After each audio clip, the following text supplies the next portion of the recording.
السلام عليكم واهلا وسهلا بكم. معكم عمران علاء الدين من قناتكم علاء الدين كرة. قبل بدايه تفاصيل هذه الحلقه الاولى بمناسبه انطلاق فعاليه كاس العالم فيفا قطر 2022، لا تنسوا دعمي عن طريق الاعجاب بهذا الفيديو وكذلك الاشتراك في القناه حتى يزداد عدد المتابعين وتزداد الاثاره في مونديال قطر 2022، بالاضافه الى ترك تعليق في موضوع هذه الحلقه في الاسفل، وما تنسوش كذلك تفعلوا زر الجرس حتى يصلكم دائما الجديد.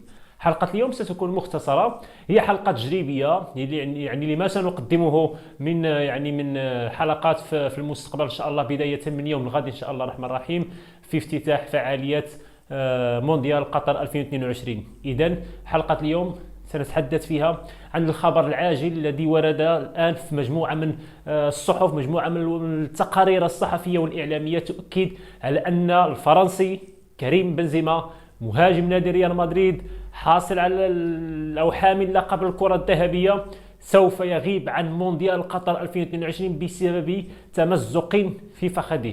إذن إصابة قوية جدا للاعب الفرنسي بعدما كان يأمل أن يلعب مع المنتخب الفرنسي لكي يفوز بالمونديال، لكي يحقق لقب المونديال بعدما لم يشارك في مونديال 2018 فوز المنتخب الفرنسي آنذاك، وبالتالي كريم بنزيما كان يراهن على هذه النسخة لكي يفوز بالمونديال ولكي يختتم مساره الكروي بكأس العالم. اكيد اصابه قويه للاعب الفرنسي، اصابه موجعه للاعب الفرنسي. المنتخب الفرنسي يفتقد هذا اللاعب ويفتقد كذلك مجموعه من اللاعبين الذين تغيبوا عن المنتخب الفرنسي بسبب الاصابه. قبل انطلاق المونديال المنتخب الفرنسي هو المنتخب الذي عانى بشكل كبير من فقدان اللاعبين بسبب الاصابات. العديد من اللاعبين من ابرزهم كانتي لاعب خط وسط فريق تشيلسي، كذلك بوجبا لاعب بمؤهلات متميزه، بالاضافه الى كريم بنزيما، والعديد من اللاعبين اكيد غابوا. كيمبيبي عديد من اللاعبين سيغيبون على المنتخب الفرنسي. هناك احتمالات أو احتمالين للمنتخب الفرنسي، إما أنه يستثمر هذه الغيابات بإعطاء الفرص للاعبين الشباب لكي يبني فريقا قادرا على المنافسة سواء في كأس اليورو أو في كأس العالم المقبلة، بالإضافة إلى فتح مجال أمام لاعبين شباب كما قلنا للاستمرار في العطاء للمنتخب الفرنسي.